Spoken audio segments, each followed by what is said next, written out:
तो जादू, धोखा और जबरदस्त चोरियों की दुनिया में वापसी के लिए तैयार हो जाइए। Now you see me franchise अपनी तीसरी फिल्म के साथ लौट रही है। लेकिन सवाल ये है कि क्या 9 साल के इतने लंबे इंतजार के बाद भी उनका जादू अब भी कायम है?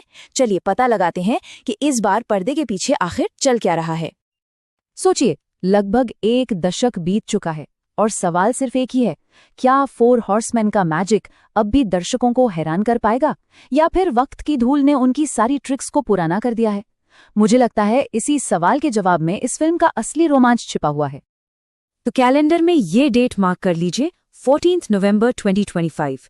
इसी दिन ये जादूगर बड़े पर्दे पर अपनी वापसी करने वाले हैं। चलिए सबसे पहले बात करते हैं उस टीम की जिसकी वापसी का हम सबको बेसब्री से इंतजार था, द 4 हॉर्समैन। एक बार फिर से एक साथ। सबसे पहले टीम के करिश्माई लीडर जे डैनियल एटलस, जेसी आइजनबर्ग लौट रहे हैं और उम्मीद तो यही है कि इस बार उनके प्लान्स पहले से कहीं ज्यादा बड़े और दिमाग चकरा देने वाले होंगे।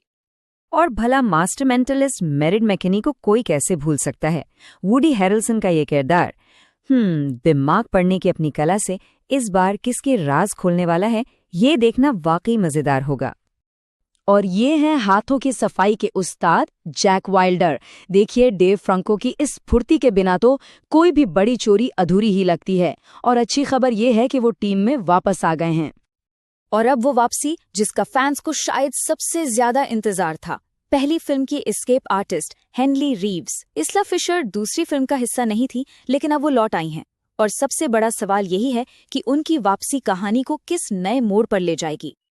लेकिन रुकिए, इस बार खेल में सिर्फ पुराने चेहरे ही नहीं हैं, कुछ नए खिलाड़ी भी मैदान में उतर रहे हैं जो शायद कहानी का पूरा रुख ही पलट कर रख दें। तो मिलिए जादूगरों की नई पीढ़ी से, जस्टिस स्मिथ, डोमिनिक सेसा और एरियाना ग्रीनब्लैट। चेहरे नए हैं, ट्रिक्स भी नई होंगी, पर सवाल यह है कि क्या उनके इरादे भी नए हैं? ये हॉर्समैन के दोस्त बनकर आए हैं या फिर दुश्मन? और यहीं पर कहानी सबसे दिलचस्प हो जाती है। सोचिए, एक तरफ है हमारे पुराने हॉर्समैन जो अपने हुनर के माहिर हैं, और दूसरी तरफ है ये नई पीढ़ी जिनके इरादे अब तक एक राज हैं। इन 2 पीढ़ियों का टकराव और तालमेल ही इस फिल्म का असली जादू होने वाला है। देखिए, हर हीरो को एक दमदार विलन की जरूरत तो होती ही है। इस बार हॉर्समैन का सामना होगा वेरोनिका वैंडरबर्ग से, जिसका किरदार निभा रही हैं बेहतरीन एक्ट्रेस रोजमॉन्ड पाइक। वेरोनिका एक बहुत ही शक्तिशाली क्राइम फैमिली की हेड है और उसे धोखा देना बच्चों का खेल तो बिल्कुल नहीं होगा। तो इस बार दांव पर क्या लगा है? दांव पर है क्वीन डायमंड, वेरोनिका वैंडरबर्ग के कब्जे का एक बेशकीमती हीरा। लेकिन ये सिर्फ एक चोरी नहीं है, ये जादू और धोखे का एक ऐसा चक्रव्यूह है जहां हर कदम पर एक नया भ्रम इंतजार कर रहा है। तो ठीक है, कहानी तो मजेदार लग रही है, पर इसके अलावा और क्या है जो इस फिल्म को खास बनाता है? आइए जरा इस पर भी एक नजर डालते हैं। तो इस फिल्म में क्या खास है? पहला कारण तो साफ है, जादू और चोरी का वो थ्रिलिंग कॉम्बिनेशन। फिर पुरानी और नई पीढ़ी के कलाकारों के बीच की केमिस्ट्री देखने लायक होगी। साथ ही हमें उस रहस्यमयी सोसाइटी द आई के बारे में और भी बहुत कुछ जानने को मिलेगा। और हाँ, मेकर्स का वादा है कि इस बार विजुअल्स और मैजिक ट्रिक्स ऐसे होंगे जो हमने पहले कभी नहीं देखे। तो इस फिल्म को लेकर बाहर क्या बातें हो रही हैं, फैंस क्या चाहते हैं और क्रिटिक्स की क्या उम्मीदें हैं, चलिए जानते हैं। अगर फैंस की बात कहें तो उनके बीच सबसे ज्यादा चर्चा इसला फिशर के वापसी को लेकर है। मतलब लगभग 40% फैंस तो सिर्फ इसी एक चीज के लिए सबसे ज्यादा उत्साहित हैं। जाहिर है, लोग जबरदस्त प्लॉट ट्विस्ट और नई पुरानी कास्ट की केमिस्ट्री भी देखना चाहते हैं, लेकिन ओरिजिनल टीम का रियूनियन ही सबसे बड़ा आकर्षण बना हुआ है। वहीं दूसरी तरफ है समीक्षक यानी क्रिटिक्स, और उनकी उम्मीदें थोड़ी अलग हैं।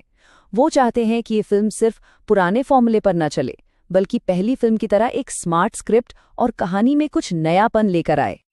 और सच कहूं तो सारी बात इसी एक लाइन पर आकर टिक जाती है, क्या मेकर्स पुराने जादू और नए किरदारों के बीच वो सही संतुलन बना पाएंगे?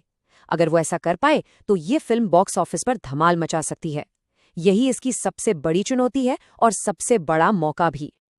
तो आखिर में सबसे अहम सवाल यही रह जाता है, क्या ये फिल्म सिर्फ अपनी पुरानी सफलता को दोहराने की कोशिश करेगी या फिर ये कोई ऐसा नया जादू दिखाएगी जो दर्शकों को आने वाले कई सालों तक याद रहे? इसका जवाब तो हमें 14 नवंबर 2025 को ही मिलेगा। और जाते जाते बस एक बात याद रखिएगा, इस फ्रैंचाइजी का मूल मंत्र यही है, हर जादू के पीछे एक ट्रिक होती है और असली राज ये जानने में है कि कहाँ नहीं देखना है। शायद यही वो फिलॉसफी है जो हमें फिल्म देखते वक्त भी याद रखनी होगी।